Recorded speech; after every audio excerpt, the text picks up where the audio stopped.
শবে কদরে নাকি সকল গুনাহ মাফ করা হয়, তাহলে বান্দার হক যারা খেয়েছে এবং শিরকের গুনাহ এগুলো কিভাবে মাফ হবে? আল্লাহ তো বলেছেন হাসরের ময়দানে সবকিছুর হিসাব দিতে হবে।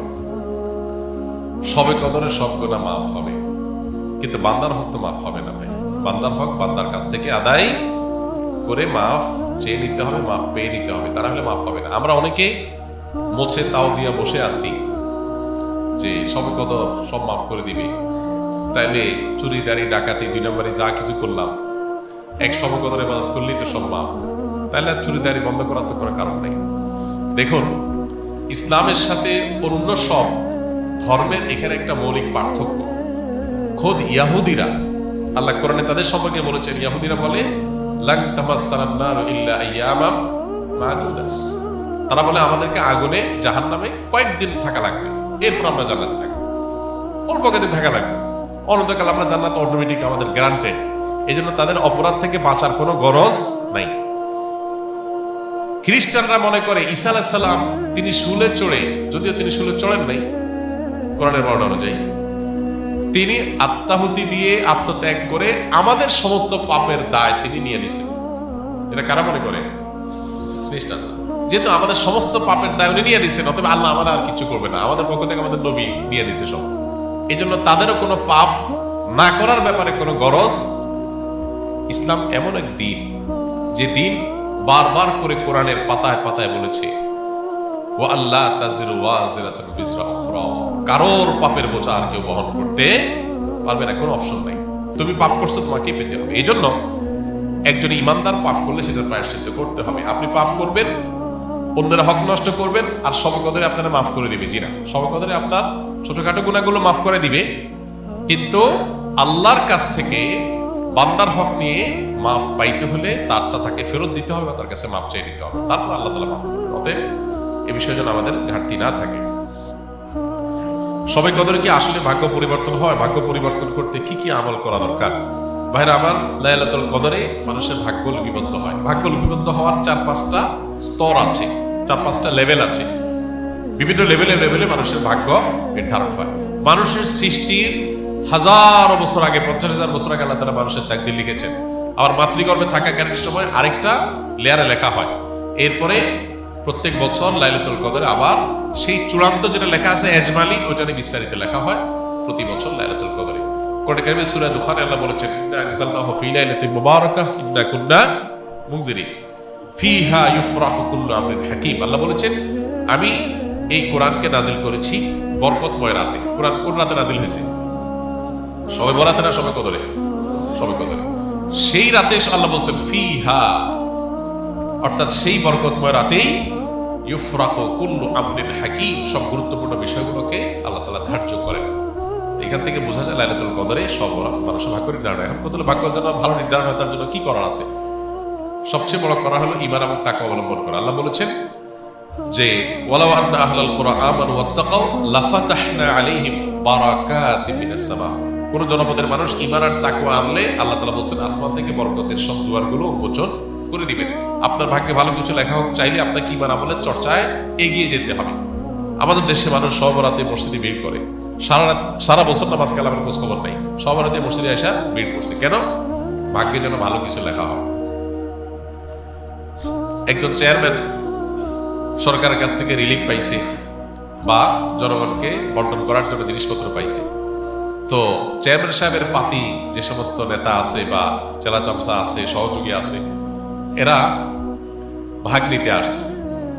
এক চামচা নির্বাচনের আগেও ছিল না, পরেও ছিল না, ভোটের সময় ছিল না, পরেও ছিল না, কোনো কিছুতে নাই। এখন যখন সরকারি চাইলে এসে হাজির হয়ে গেছে, গমা এসে হাজির হয়ে গেছে, সে এসে ভাগ নিতে হাজির হয়ে গেছে। কি বলেন, এ পাবে ভাগে? আর যে সবসময় ছিল, ও যদি এই দিন হাজির নাও হইতে পারে, তারপর চেয়ারম্যান সাহেব তার জন্য ঠিকই রেখে দিবে যে তুমি এগুলো বন্টন করো তোমার এলাকাতে। একইভাবে আল্লাহ রাব্বুল আলামিনের আনুগত্য যদি আমরা সবসময় করি, ইনশাআল্লাহ আল্লাহ আমাদের নসিবে ভালো কিছু দিবেন। এক রাতের ইবাদত করে সব নিজের পক্ষে নিয়ে নিব, সারা বছর আকাম করব, এটা সঠিক পদ্ধতি না। দ্বিতীয়ত হলো লা ইয়ারুদ্দু তাকদির ইল্লা দুআ। দোয়া এমন একটা হাতিয়ার যে আল্লাহ তাআলা তাকদিরের 2টা পার্ট আছে, একটা গায়রে মুবরাম, একটা মুবরাম, একটা চূড়ান্ত, একটা অচূড়ান্ত। অচূড়ান্ত তো আমাদের দৃষ্টিতে, আল্লাহর দৃষ্টিতে সেটাও চূড়ান্ত। আল্লাহ জানেন যে আমরা সেটাকেও দোয়া করে পরিবর্তন করে নিব। তো দোয়ার মাধ্যমে ওই তাকদীর পর্যন্ত আল্লাহ পরিবর্তন করেন। এই জন্য বিশেষ করে আল্লাহ দোয়া করতে হবে লাইলাতুল কদর হোক অন্য সময়, ইনশাআল্লাহ আল্লাহ তাআলা ভাগ্যে ভালো কিছু দান করবেন। রমজানের শেষ 10 দিনের গুরুত্বপূর্ণ আমলগুলো কি কি? রমজানের শেষ 10 দিনের সবচেয়ে বড়, সবচেয়ে প্রধান, অন্যতম আমল হলো ইতিকাফ করা। আমার যদি আল্লাহ তাআলা তৌফিক দিতেন একজন একজন করে রোজাদারের হাতে পায়ে ধরা বা অনুনয় করে বোঝানোর, তো আমি একজন একজন করে বোঝানোর চেষ্টা করতাম। রমজানে আপনি অন্য কিছু করতে পারেন না পারেন, রমজানে ফরজ রোজাগুলো রাখেন, গুনাহ থেকে বেঁচে থাকেন, আর শেষ দশকে ইতিকাফ করেন। বাস আপনার রমজান সার্থক হওয়ার জন্য যথেষ্ট হবে ইনশাআল্লাহ। নবী করিম সাল্লাল্লাহু আলাইহি সাল্লাম রমজানের রোজা দ্বিতীয় হিজরিতে ফরজ হওয়ার পর দশম হিজরিতে তিনি মারা গেছেন। এই কয়েক বছরের মধ্যে 8-9 বছরের মধ্যে একটা বছরও তিনি ইতিকাফ ছাড়েন নাই। রমজান আসছে আর তিনি ইতিকাফ করেন নাই, এটা কোনোদিন হয় নাই। যে আমল নবীজি সাল্লাল্লাহু আলাইহি সাল্লাম জীবনে কখনো ছাড়েন নাই, আমরা বেশিরভাগ মানুষ এখানে আছি যারা জীবনে সেটা একবার করি নাই। এর চেয়ে বড় দুর্ভাগ্য কি হতে পারে? বলেন, আপনি যদি রমজানের স্বাদ পেতে চান, শেষ 10 দিন মসজিদে বসে যান ইতিকাফে, আপনি স্বাদ দেখতে পাবেন। আমাদের হাজার ব্যস্ততার কারণে আমরা আসলে চাইলেও সব ইবাদত করে উঠতে পারি না। 10টা দিন মসজিদে আবদ্ধ হয়ে যান, অভূতপূর্ব এক আনন্দ পাবেন।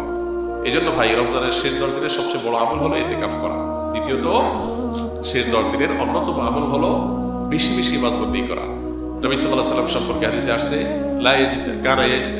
কানা ইয়াজতাহিদু ফীহি মা লা ইয়াজতাহিদু ফী গায়রি। নবীজি শেষ 10 দিন যেরকম ইবাদত করতেন, এত কষ্ট করে ইবাদত অন্য কোনো সময় তিনি করতেন না। এই জন্য শেষ দশকে সবচেয়ে বেশি ইবাদত করা দরকার। আমরা তো মার্কেটে যে সময় নষ্ট করে ফেলি। শেষ দশক সারা রাত জেগে ইবাদত করা দরকার। কানা ইদা দাখালাল আশর আহিয়া লাইলাহ ওয়া আইকাযা আহলা ওয়া শাদ্দা বি'জারা। নবীজি শেষ দশক শুরু হলে কোমর বেঁধে দিতেন, ফ্যামিলিকে, পরিবারের লোকদেরকে ডাকে তুলতেন এবং সারা রাত জেগে থাকতেন। এই জন্য ভাই, শেষ দশক যেন কোনোভাবে না ছুটে। আল্লাহ আমাদের তৌফিক দান করুন। শবে কদরের নামাজ কত রাকাত, নিয়ত কিভাবে করতে হয়, কি কি আমল আছে? শবে কদর বছরের সবচেয়ে শ্রেষ্ঠ রাত। এই রাতের ইবাদত খায়রুম মিন আলফি শাহর, হাজার মাসে ইবাদত চাইতে উত্তম। এই জন্য এই রাত জেগে আমরা ইবাদত করার চেষ্টা করব। কিন্তু ইবাদতের নির্দিষ্ট কোনো ফরম্যাট, নির্দিষ্ট কোনো পদ্ধতি কোরআন বা হাদিস শিখায় দেয়নি যে আপনাকে নামাজ পড়তে হবে এত রাকাত, প্রথম রাকাতে অমুক সূরার সাথে তমুক সূরা এতবার পড়তে হবে, দ্বিতীয় রাকাতে অমুক সূরার সাথে অমুক সূরা এতবার পড়তে হবে, এরকম কোনো ধরা বাঁধা নিয়ম বলে দেওয়া হয় নাই। অতএব শবে কদরের নামাজ বলতে আলাদা কোনো ফরম্যাটের নামাজ নাই। আপনি 2 রাকাত করে নামাজ পড়বেন, ধীরে ধীরে সুন্দর করে যে কোনো সূরা দিয়ে পড়তে পারেন, যে কোনো সূরা যে কোনো সংখ্যকবার পড়তে পারেন, নির্দিষ্ট কোনো ফরম্যাট ঠিক করা নেই। শবে কদর উপলক্ষে একটা জিনিস শুধুমাত্র হাদিসে শেখানো আছে, এর জন্য একটা দোয়া, আল্লাহুম্মা ইন্নাকা আফুউন তুহিব্বুল আফওয়া ফাফু আন্নি। আল্লাহ, আপনি ক্ষমাশীল, ক্ষমাকে পছন্দ করেন, আমাকে ক্ষমা করে দিন। এর বাইরে শবে কদরের নামাজ বলতে আলাদা নিয়মের কোনো নামাজ নাই। নামাজের বাইরে আপনি কোরআন তেলাওয়াত করবেন, দোয়া করবেন, জিকির আজকার করবেন, তাসবিহ তেলাওয়াত করবেন, বিভিন্ন নেক আমল করবেন, দ্বীনি বস্তু পড়বেন, বিভিন্নভাবে আপনি রাতটাকে কাটাবার চেষ্টা করবেন।